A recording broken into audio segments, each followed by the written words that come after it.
안녕하세요. 저는 얼마 전에 이혼하고 싱글이 된 30대 후반의 여성입니다. 원래 다른 분들의 사연을 출퇴근하며 듣기만 하다가 문득 저의 이혼 사연도 쓰면 재밌을 것 같아 사연을 보내요.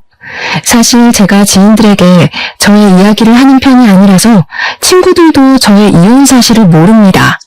그런데 얼마 전 뻔뻔하고 기가 막힌 짓거리를 벌인 남편이라는 작자에게 제대로 복수를 했어요. 통쾌하고 짜릿한 이야기를 속 시원하게 말하고 싶은데 행복하게 가정생활을 하는 친구들에게 말하기는 뭔가 좀 그렇더라고요. 그래서 여기 청취자분들께 저의 이야기를 한번 들려드릴까 해요. 끝까지 잘 들어주세요. 저와 남편은 결혼 전 같은 회사에 다녔습니다. 남편은 정규직, 저는 계약직이었는데 남편은 선배 사원들은 물론 계약직 사원들에게까지 친절하고 어려운 부탁도 잘 들어주었어요. 그런 모습이 좋아 보였던 저는 남편에게 호감이 생겼고 그 후 연애를 한 뒤 결혼까지 앞두게 되었죠. 결혼을 생각하고 처음으로 시댁에 갔던 날 저는 시어머니를 보고 깜짝 놀랐습니다. 시어머니가 저를 어릴 때 키워주셨던 돌아가신 할머니와 쌍둥이가 아닐까 싶을 정도로 닮으셨더라고요. 시어머니는 저를 반기시거나 제게 웃음을 보이시지는 않았지만 그래도 참 좋았답니다. 시댁은 우리 집에서 30분 거리에 있는 수도권 근교의 시골 마을이었어요.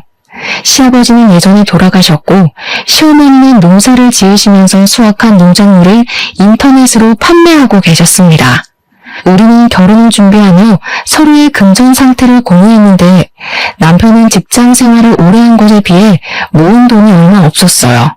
왜 그런가 했더니 그동안 월급의 절반을 시어머니께 드려서 저축할 수가 없었더라고요.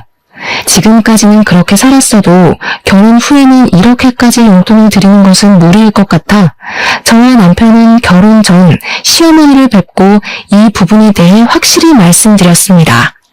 아무래도 말씀드리지 않고 용돈을 줄여버리면 시어머니께서 난처한 부분이 생길 수도 있을 것 같았거든요.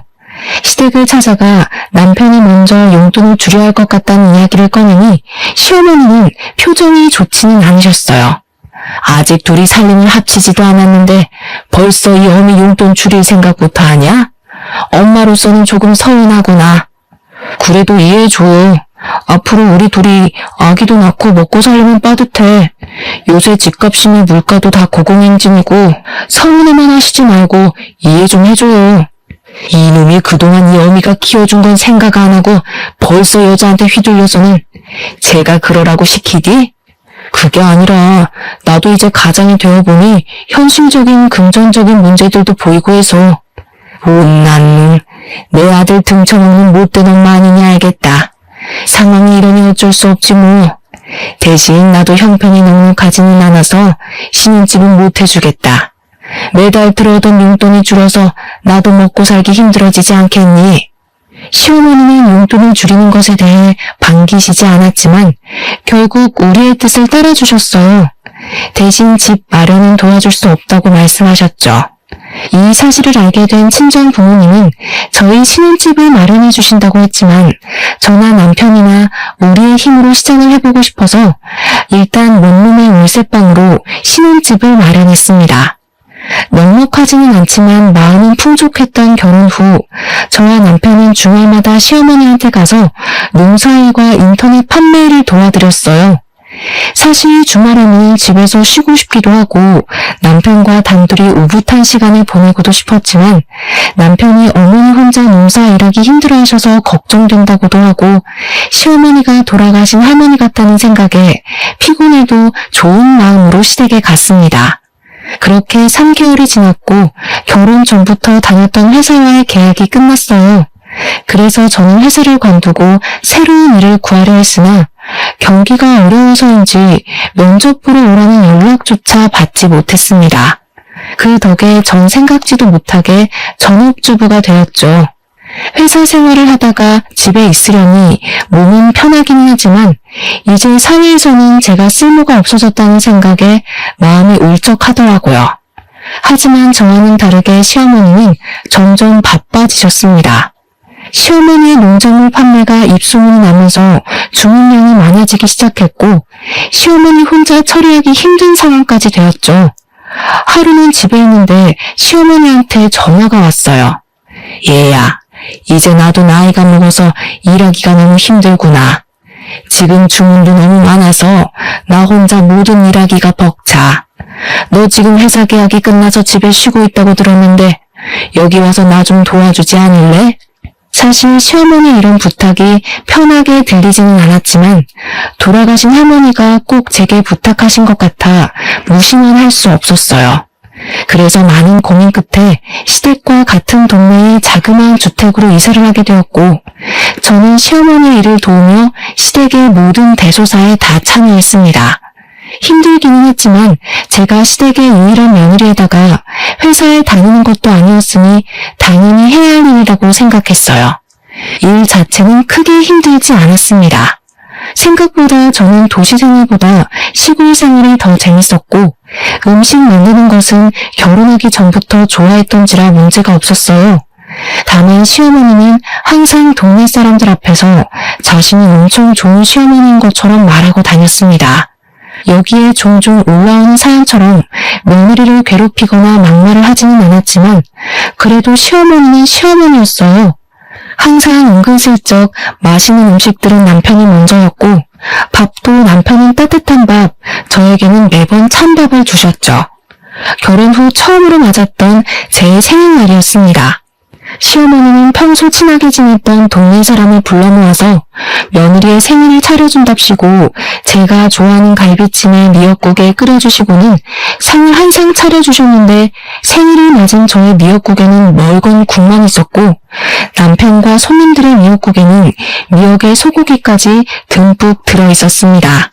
그리고 갈비찜은 상 가운데가 아닌 남편 앞에 자리를 잡았는데 저는 남편과 대각선 반대 방향에 앉아 있어서 팔도 닿지 않았어요. 게다가 밥도 부족한 상황이 되자 시어머니는 남편과 손님들에게는 따뜻한 밥을 대접하시고 제게는 점심때 먹다 남은 찬밥을 주셨습니다. 어머니, 제 생일을 기억해 주시고 미역국을 끓여주신 건 감사한데 제 국에는 고기는커녕 미역도 없네요. 게다가 밥도 저는 찬밥이고요. 내가 음식을 부족하게 준비해서 미역국도 부족하고 밥도 부족하지 뭐니. 그런다고 기껏 초대한 손님한테 대충 대접해 줄 순 없잖아.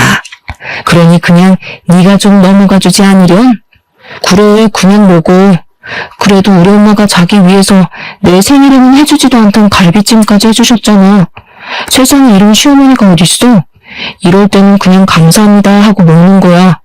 남편은 자기 앞에 있던 갈비찜을 우걱우걱 뜯어먹으며 저에게 이야기하는데 정말 꼴보기가 싫더라고요. 애초에 동네 분들을 초대한 시어머니가 국이며 밥을 넉넉히 준비하면 이런 난처한 상황은 없었을 거 아닌가요? 무엇보다 저는 그냥 남편과 단둘이 오붓한 생일을 바랬는데 시어머니가 굳이 이런 생일상을 차리신 이유가 동네 사람들에게 착한 시어머니처럼 보이고자 하려는 것 같아 기분이 썩 좋지는 않았습니다. 그래, 새색시가 이해해. 우리처럼 나이 먹으면 잘하던 음식도 못하게 되고 그래. 그래도 시어머니가 며느리 생일이라고 동네 사람들 불러 모아서 잔치상도 차리고 새색시 아주 복받았네. 나 때는 시어머니한테 미역국 얻어먹는 거 상상도 못했어. 생일이라고 말도 못 꺼냈다고. 아마 내 시어머니는 죽을 때까지 내 생일이 언젠지도 모르셨을 거야. 동네 할머니들이 하나같이 입을 모아 시어머니가 생일이라고 상을 차려주는 것이 어디냐고 하시는데 거기서 더는 말하기가 어려웠습니다. 저는 어쩔 수 없이 찬밥에 미역국을 말아서 먹었고 남편은 따뜻한 밥에 갈비찜을 아주 맛나게 먹었죠. 그리고 며칠 뒤 주말이라 시댁에 가서 밥을 먹었는데 또 시어머니는 또 찬밥을 주셨습니다. 그래서 이번에는 대놓고 남편의 따뜻한 밥과 제 찬밥을 바꾸었어요. 그 모습을 본 시어머니는 표정이 싸늘하게 굳었습니다. 너 지금 뭐 하는 짓이냐? 어떻게 하늘 같은 남편의 밥을 네 밥과 바꿔? 저도 집에서는 가장 따뜻한 밥 먹고 살았어요.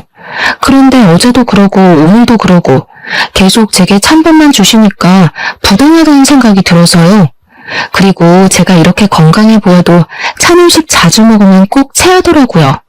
너는 항상 집밥을 먹지만 우리 아들은 밖에서 뭘로 만들었는지도 모르는 식당밥 먹고 다니는데 집에서라도 당연히 따뜻한 밥을 먹여야 하는 거 아니야? 어머니, 저도 집에서는 귀하게 자란 딸이에요. 막말로 제가 집에서 놀기만 하는 것도 아니고 어머니랑 같이 일하는데 저도 따뜻한 밥 먹을 권리 있다고요. 너는 결혼 전에도 다달이 우리 아들이 내게 주던 돈도 줄이더니 참 당돌하네. 옛날에는 시어미 말에 며느리들이 아무 말도 못했는데 정말 세상이 어찌 돌아갈는지. 아이고, 억울해서 못 살겠다. 에이, 밥 안 먹으련다. 시어머니는 결국 화가 나 큰 방에 들어누웠고 남편은 꼭 밥상머리 앞에서 눈치 없이 그렇게 행동해야겠냐며 저를 구박했습니다. 다음날 남편은 회사에 출근하고 저는 시어머니가 걱정돼 아침부터 시댁에 찾아갔어요. 시어머니는 여전히 머리를 싸매고 누워 계셨고 시어머니의 소식을 들은 동네 할머니들이 시모가 걱정돼서 집에 오셨습니다. 저는 집에 오신 분들에게 과일이라도 대접하려고 부엌에서 주전부리를 꺼내 시어머니가 누워 계신 큰 방 앞으로 갔어요. 형님, 며느리가 나 일 도와준다고 여기 온 건 너무 고마운데 며느리 눈치 보느라 너무 힘들어 죽겠어. 생일이라고 내가 며느리 생일상도 차려 어제는 밑반찬 몇 개 해놨으니 가지러 오라고 할 겸 같이 저녁을 먹었는데 내가 노망이 났는지 또 밥을 적게 했지 뭐야. 그래서 나는 밥 한 숟갈도 못 뜨고 며느리한테는 찬밥이라도 줬지. 그런데 그거 가지고 나한테 따박따박 대들더라니까. 말년에 아들이랑 같이 산다고 되게 부러웠는데 또 그렇지만도 않네. 나라도 진짜 억울했겠어. 이렇게까지 며느리 생각하는 시어머니가 세상에 어디 있다고 말이야. 젊은 년이 버르장머리만 없어서 내가 어떻게 한 소리 해? 그러지는 마셔. 아무리 며느리라지만 남의 집 귀한 따님인데 그러면 쓰나. 그래도 내 옆에서 같이 일도 도와주잖아. 간간히 용돈도 주고 말이야. 비록 며느리 때문에 용돈이 줄기는 했지만 그래도 그게 어디야? 저는 시어머니가 동네 어르신들에게 하는 이야기를 들으니 정말 어이가 없었습니다. 그래도 일단 손님들 대접은 해야겠기에 방문을 여니 이미 동네 어르신들은 시어머니의 이야기만 듣고 저를 위아래로 훑으시며 혀를 끌끌 차고 계셨어요. 내가 솔직히 남의 집 일에 이래라 저래라 간섭하기는 싫지만 그래도 내가 한마디만 할게. 솔직히 세상 천지에 며느리에게 밥상 차려다 주는 시어미가 어디 있니?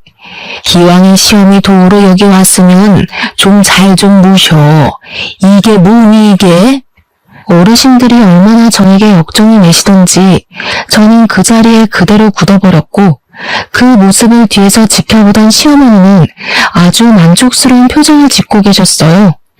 저는 시댁에서 집으로 돌아와 이렇게 살다가는 평생 시어머니와 남편에게 큰 소리도 못 내보고 당하고만 살 것 같다는 생각이 들었습니다. 사실 시골에서 살고 있고 아기도 없어서 돈 나갈 일이 많이 없기는 하지만 지금은 남편의 돈으로 생활을 꾸려나가다 보니 아무래도 돈을 쓰고 장을 볼 때마다 어쩔 수 없이 남편 눈치가 보였어요. 그래서 더 남편과 시어머니한테 아무 소리 못하고 가만히 있을 수밖에 없었습니다. 그래서 돈을 벌어야겠다는 생각에 저는 아르바이트라도 하려고 했으나 외진 동네이다 보니 마땅한 일자리가 보이지 않았어요. 저는 오랜 고민 끝에 시어머니처럼 인터넷 쇼핑몰을 열어보기로 했습니다. 일단 여기저기서 쇼핑몰을 효율적으로 운영하기 위한 공부를 시작했고 오전 오후에는 시어머니의 일을 도왔고 저녁과 밤에는 저의 쇼핑몰 일을 했어요. 다행히 한두 개씩 판매가 되기 시작했고 수익만으로 먹고 살 만큼은 아니어도 한 달에 100만 원 정도는 벌 수 있었습니다.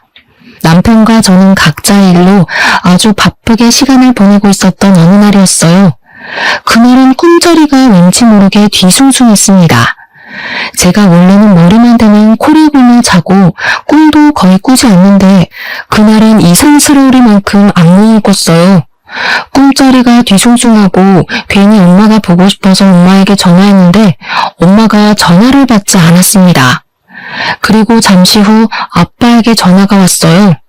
엄마가 장 보러 갔다가 교통사고를 당하셨고 사고가 너무 크게 나서 현장에서 사망하셨다고 합니다. 저는 그 소리를 듣고 바로 장례식으로 달려갔고 남편도 바로 장례식장으로 갔어요. 얼결에 시작한 엄마의 장례식은 정신없이 흘러갔습니다. 그리고 둘째 날 시어머니한테 부고 문자를 분명히 남겼는데 시어머니한테 아무 연락도 없고 오시지도 않았어요. 기다려도 오지 않자 저희 아빠가 먼저 남편에게 시어머니는 언제 오시느냐고 물었습니다. 저희 엄마 그러니까 허리를 삐끗하셔서 거동이 불편하다고 오시지 못한대요. 아까 저한테 연락이 왔어요. 못 와서 죄송하다고요. 아이고 그러셨어? 그럼 내일은 오시는 거지? 아마 봐야 할 것 같아요, 상황을. 남편은 분명히 어제까지만 해도 멀쩡하시던 시어머니가 갑자기 허리를 삐끗하셔서 못 오신다고 했습니다. 저는 허리를 얼마나 다치셨길래 차로 1시간도 걸리지 않는 장례식장에 못 오시나 싶어 걱정되었어요. 그래서 시어머니께 연락을 드려보았지만 전화를 받지 않으셨습니다. 그리고 다음날 발인하고 장례식이 다 마무리될 때까지 시어머니는 나타나지 않으셨어요. 아빠는 대놓고 말씀은 하지 않았지만 끝내 연락도 오지도 않은 시어머니에게 서운한 듯한 표정을 지으셨습니다. 그렇게 장례식을 마친 후 집에 오는 길에 남편에게 시어머니 많이 다치셨냐고 물었어요. 우리 엄마? 허리는 무슨, 그냥 수학할 것도 많고 피곤하다고 해서 못 오신 거야. 뭐? 그럼 어제 우리 아빠한테는 왜 허리를 다치셨다고 이야기한 거야? 아무리 그래도 장인어른한테 일이 너무 많아서 못 온다고 이야기하면 좀 그렇잖아. 그래서 적당히 둘러댄 거지. 어때? 나 좀 그래도 머리 잘 굴렸지. 장난하냐? 정말 너무하네. 사돈은 가족 아니냐? 다른 날도 아니고 엄마가 마지막으로 가시는 날인데 어떻게 일이 바쁘고 피곤하다는 이유로 장례식을 안 오셔? 당연히 만사를 다 제치고서라도 오셔야 하는 거 아니야? 뭐가 너무해? 그리고 가족으로 생각하니까 내가 3일 내내 같이 있었잖아. 그럼 된 거 아니야? 꼭 우리 엄마까지 거기에 가야 해? 그리고 우리 엄마는 원래 기가 약해서 장례식장 같은 곳 함부로 다니면 안 된다고. 그럼 시어머니는 시어머니 친정 부모님 장례식도 못 가셨겠다. 기가 약해서 어떻게 가? 야, 그건 다른 문제지. 그건 친정 부모님이니까 당연히 가셔야 하는 거고. 지금은 사돈이니까 굳이 꼭 갈 필요가 없는 거고. 뭐? 일반적인 사람들은 친한 친구 부모님의 장례식에도 회사에 연차까지 써가며 가. 말을 말자. 정말 상식 이하인 너랑 대화하자니 내 입만 아프네.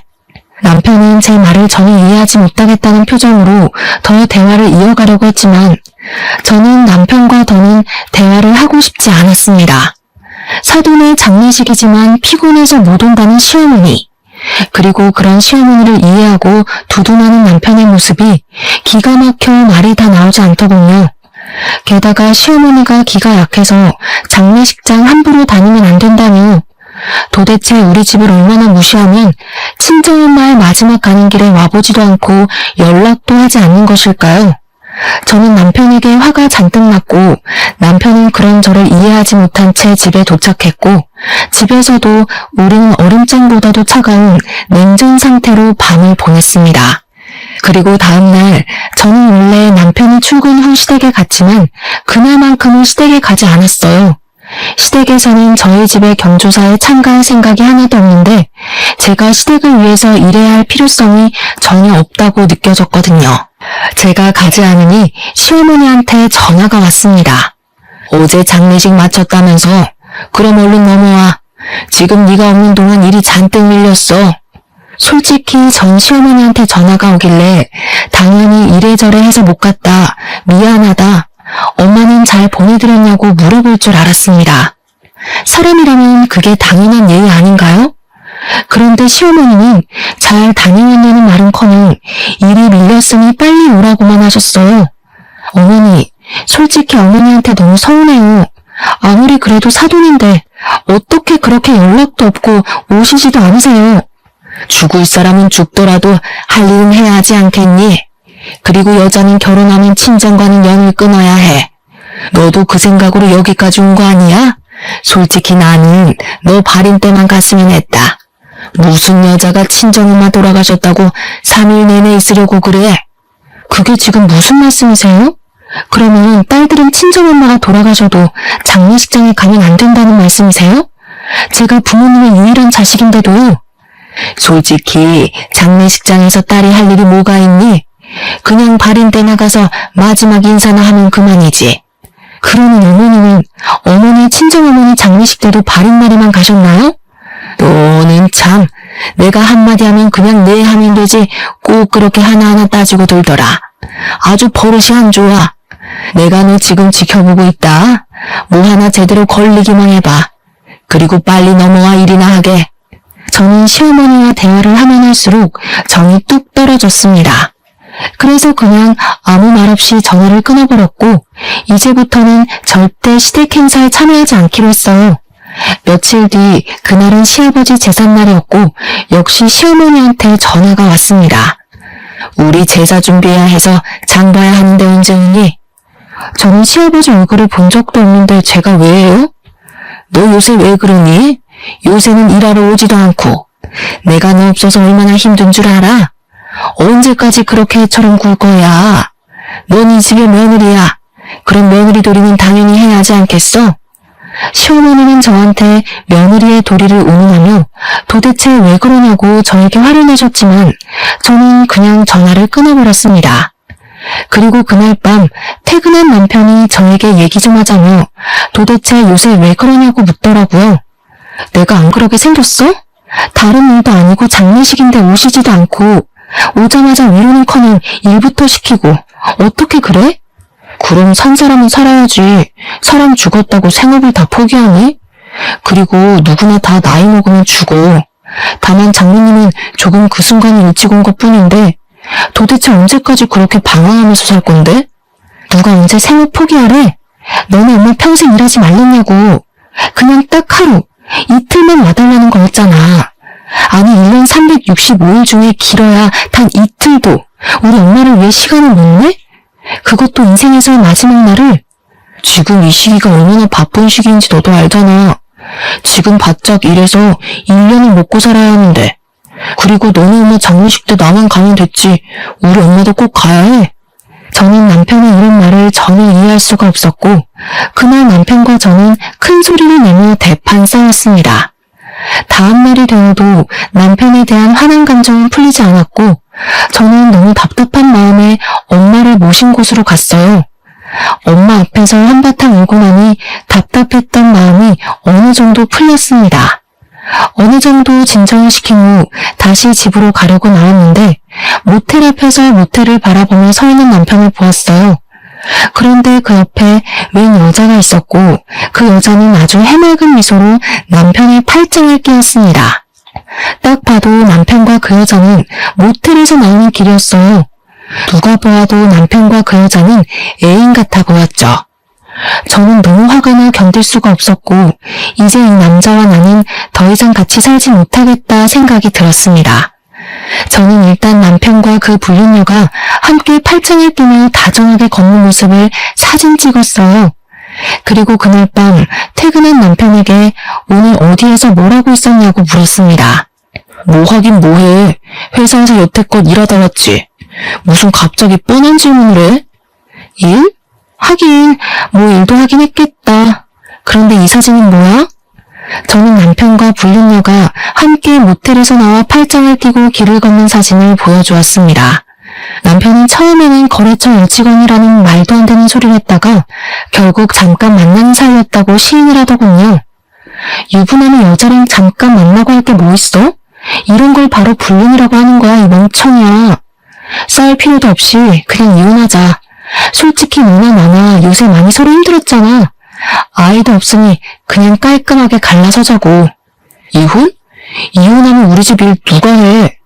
내가 그 좋은 회사 그만두고 엄마 옆에서 일할 수 없잖아. 그리고 너랑 내가 이혼하면 우리 집 대소사는 다 누가 챙겨? 당장 명절 차례상부터 시작해서 김장 제사까지 누가 하냐고. 살림은 또 누가 하고? 나 절대 이혼 못해. 자기 엄마는 우리 엄마 장례식 때 오지도 않았으면서 이혼을 하자고 하니 자기네 집 일할 사람 없다며 이혼하지 말자고 하는데 정말 기가 막히고 코가 막힐 노릇이더라고요. 너네 집 일은 네가 알아서 해야지. 그걸 왜 나한테 말해? 솔직히 말해서 우리 엄마 장례식 때도 오지 않는 시어머니를 내가 왜 도와야 하는데? 내가 왜 그런 시어머니를 도와서 너네 조상 차례상도 차리고 너네 가족 먹을 김장도 하고 제사상도 차려야 하냐고. 난 절대 못해. 그냥 이혼하자. 네가 이혼 안 한다고 해도 내가 이혼 소송할 테니까 그런 줄 알아. 우리 어디 한번 끝까지 가보자고. 다음날 저는 남편이 출근하자마자 바로 이혼 변호사를 찾아갔습니다. 제 상황을 이야기하니 일단 확실한 증거를 잡아야 이혼 소송에서 이기고 위자료까지 받을 수 있다고 했어요.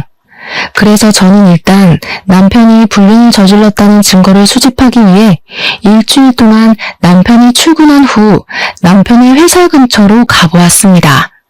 하지만 남편도 생각이 있는지 회사 밖으로 나오지 않더라고요. 하긴 바보가 아닌 이상 이미 한 번 걸렸는데 또 여자를 밖에서 만나지는 않았겠죠. 그래서 결국 일주일 동안 아무 소득을 얻지 못하고 집에 터덜터덜 돌아왔습니다. 그런데 남편이 주로 사용하는 노트북이 켜져 있었고 메신저도 로그인이 되어 있더라고요.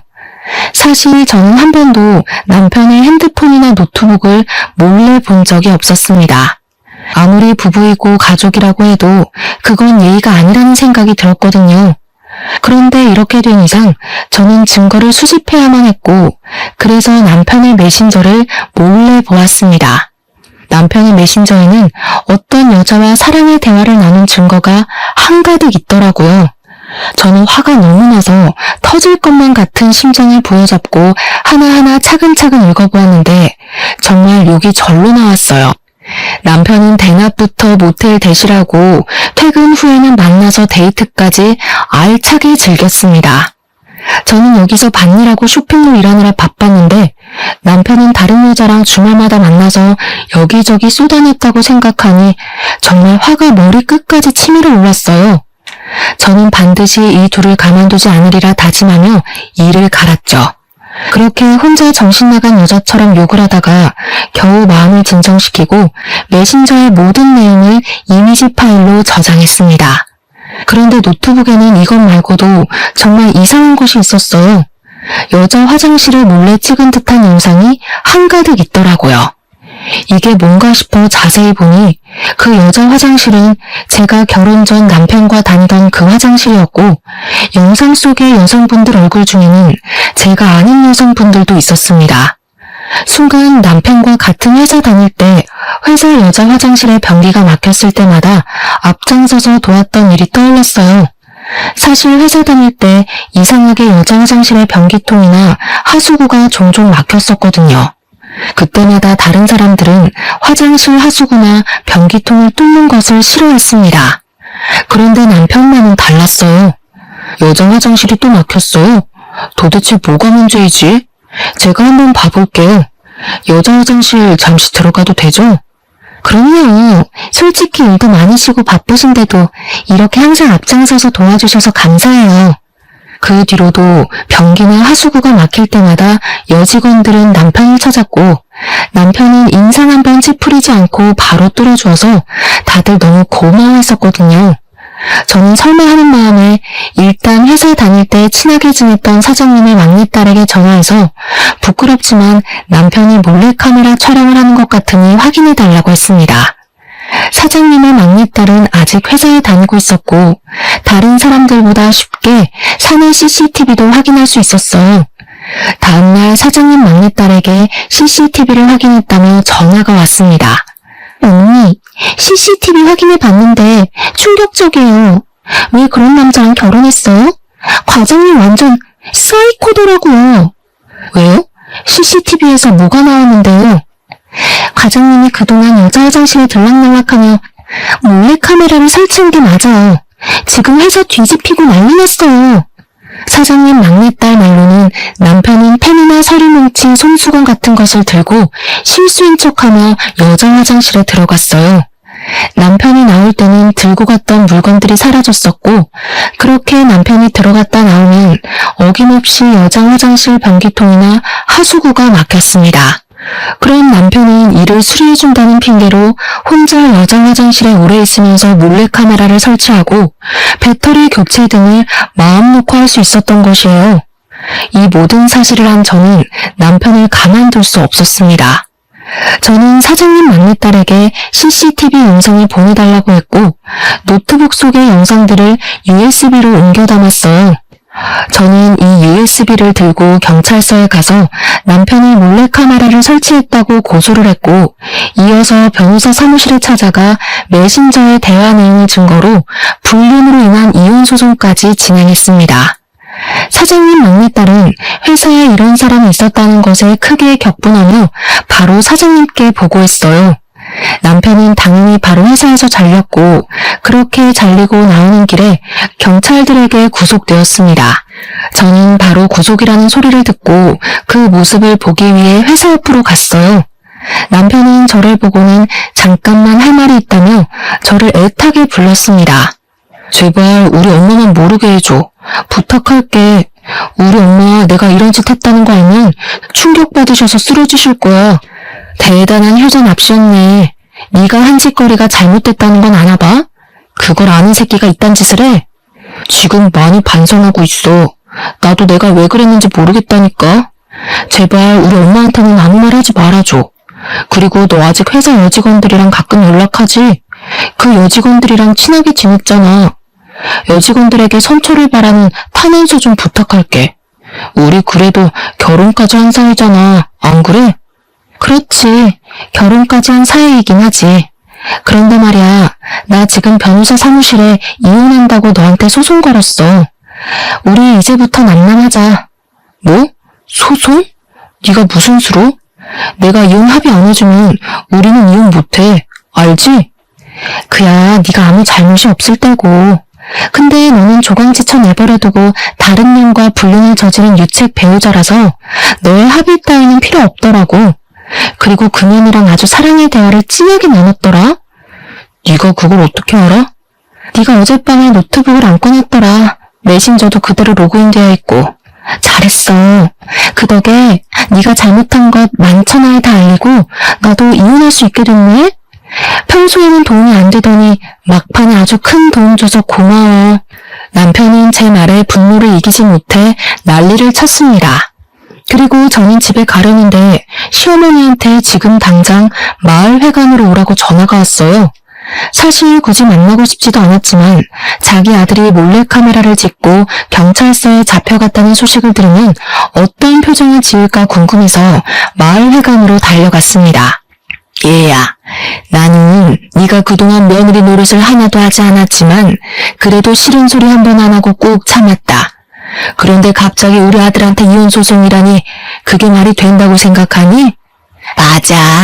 너 저번에 너네 시아버지 제사 때도 오지 않았다면서? 그리고 요새 너네 시어머니 얼마나 일이 많은데 어떻게 일을 하나도 안 도와줄 수가 있어? 이번에 혼자 반일하다가 너네 시어머니 허리를 삐끗했어. 기왕 여기까지 온 거 너네 시어머니 좀 잘 모셔라. 너네 시어머니 같은 사람이 세상에 어디 있니? 사실 그동안은 시어머니가 동네 사람들 앞에서 온갖 착한 척해도 그냥 가만히 있었습니다. 그런데 이제는 예전의 제가 아니었어요. 이미 끝내기로 마음먹은 마당에 더는 말을 못할 게 없었습니다. 제가 예전엔 안 그랬는데 왜 이렇게 변했을까요? 한번 생각이나 해보셨어요? 지금 그게 무슨 말이냐? 우리 엄마 돌아가실 때 어머니 오셨어요? 네, 정말 바쁘면 못 올 수도 있죠. 그럼 최소한 전화라도 하셨어야죠. 세상에 사돈이 돌아가셨다는데 아무 말 안 하는 그런 사람이 어딨어요? 사실 그동안 저 시어머니가 거의 돌아가신 할머니 같아서 애틋한 마음에 저 혼자 시댁일 다 발벗고 나섰었어요. 할머니 생각에 일부러 여기까지 이사도 왔고요. 그런데 그 결과 저만 호구가 되었네요. 지금 너네 엄마 장례식 안 갔다고 여태 삐져서 시위하려는 게냐? 그래서 이혼까지 해? 아니요. 어디 그뿐일까요? 지금 어머니의 그 자랑스러운 아드님이요. 바람을 피우고 있어요. 뭐? 남자가 일하다 보면 바람 좀 피울 수 있지. 그거 가지고 뭘 그리 난리니? 겨우 그것 때문에 이혼이야? 막말로 우리 아들이 애를 낳은 것도 아니고 잠깐 그냥 방황한 건데. 참 너도 속이 아주 밴드인 소갈딱지야. 그뿐인 줄 아세요? 당신 아들 지금 경찰서에 있어요. 경찰서? 그게 무슨 소리냐? 우리 아들이 왜? 회사 여자 화장실에다가 몰래카메라를 설치했다지 뭐예요. 노트북에 여자 화장실 몰래카메라 사진이 쫙 깔려있더라고요. 그래서 제가 경찰서에 그대로 넘겼더니 아줌마 아들이 구속돼 버렸어요. 뭐? 그걸 네가 고소했다고? 너랑 우리 아들은 부부의 연을 맺었어. 부부는 힘들 때 같이 하는 게 부부 아니니? 어떻게 너는 네 남편을 그렇게 경찰서에 홀라당 넘길 생각을 해? 네가 어떻게 우리 집에 이렇게 뒤통수를 때려? 어떻게? 이 못돼 먹은 년. 시어머니는 제게 못된 년이라고 하면 난리였지만 아까와는 다르게 다른 할머니들이 아무도 시어머니의 말에 동의하지 않았습니다. 오히려 시어머니를 곱지 않은 시선으로 바라보았죠. 형님들, 저것이 내 아들을 경찰서로 잡아넘겼대요. 이게 말이나 됩니까? 아이고, 집에 여자 잘못 들여서 이게 지금 뭔 난리야. 아이고, 나 죽네. 이봐, 여자 화장실에 몰래카메라를 설치했다는데 그건 아들이 잘못한 것 아닌가? 아들이 잘못했으면 당연히 벌을 받아야지. 그렇게 잘난 아들 뒀다고 자랑하더니 이건 아무튼 이제 더 들을 이야기도 할 이야기도 없으니 우린 가네. 다시는 연락하지 마. 솔직히 맨날 은근히 며느리 차별했으면서 맨날 착한 척은. 다들 갑시다. 동네 할머니들은 난리치는 시어머니를 두고 다들 각자의 집으로 가셨고 저도 바로 저의 집으로 돌아갔어요. 그 뒤로 남편은 기나긴 재판 끝에 징역 10개월의 집행유예 2년이 선고되었습니다. 그리고 남편이 불륜을 저질렀다는 증거가 입증되어 감옥에서 이혼하게 되었어요. 또한 저는 공동명의로 같이 살던 집을 위자료로 받아서 그 집을 팔고 남편에게로 갔습니다. 아빠는 이혼하고 온 딸에게 그동안 고생했다고 하며 아빠가 일하시는 회사에 빈자리가 하나 있으니 거기서 다시 시작해보라고 권하셨어요. 사실 아빠는 20대 때부터 지금까지 한 회사에서 계속 근무하셨고 지금은 이사님이십니다. 회사가 크지는 않지만 그래도 월급 한 번 밀리지 않았고 꾸준히 월급도 오르고 있어요. 그렇게 저는 아빠 회사에서 사무직 직원으로 일하고 있습니다. 물론 제 쇼핑몰도 잘 되고 있기는 하지만 아직은 전업으로 하기에는 어려움이 있어서 앞으로 더 열심히 공부해 키울 생각이에요. 이렇게 새롭게 시작한 지 한 달 뒤 그다지 반갑지 않은 소식이 들려왔습니다. 바로 시어머니 소식이었는데 사실 시어머니한테는 나물 캐서 파는 것이 유일한 돈벌이였잖아요. 하지만 시어머니가 동네 사람들의 손가락질이 두려워 낮에는 집 밖으로 나가지 않고 밤에만 밖으로 나가 나무를 캐러 다녔대요. 그런데 시골길이 밤에 정말 어둡고 무섭거든요. 그 어두운 길을 혼자 밤에 다니다가 산에서 넘어져 실족사했다는 것입니다. 전 남편은 바로 감옥에서 나와 장례식을 치러야 했어요. 어떤 사람들은 이런 상황에서 안쓰러운 마음이 들기도 하겠지만 사실 저는 너무 통쾌하게 느껴졌습니다. 자업자득이라는 생각이 들었어요. 그래서 가서 마지막 가는 길을 한번 보기로 했죠. 부조금은 얼마나 할까 하다가 생각해보니 남편과 시어머니 둘 다 우리 엄마 돌아가셨을 때 부조금을 아예 안 냈더라고요. 그래서 그냥 빈손으로 가려다가 그것은 예의가 아닌 것 같아 부조금을 아주 약간 준비했습니다. 단돈 1,000원이요. 저는 장례식장에서 부조금 봉투에 당당히 제가 준비한 1,000원을 넣었어요. 그 모습을 본 남편이 화가 난 표정으로 제 손목을 딱 잡더라고요. 야, 너는 생각이 있는 거냐 없는 거냐? 여기에 네가 왜 와? 그리고 부조금 꼴랑 1,000원? 지금 장난하냐? 1,000원은 뭐 돈 아니니? 그리고 너랑 너네 엄마는 우리 엄마 돌아가실 때 부조금 냈어? 생각해보니까 너네 가족 우리 엄마 돌아가실 때 부조금 한 푼도 안 냈더라? 그보다는 1,000원이 더 낫지 않아?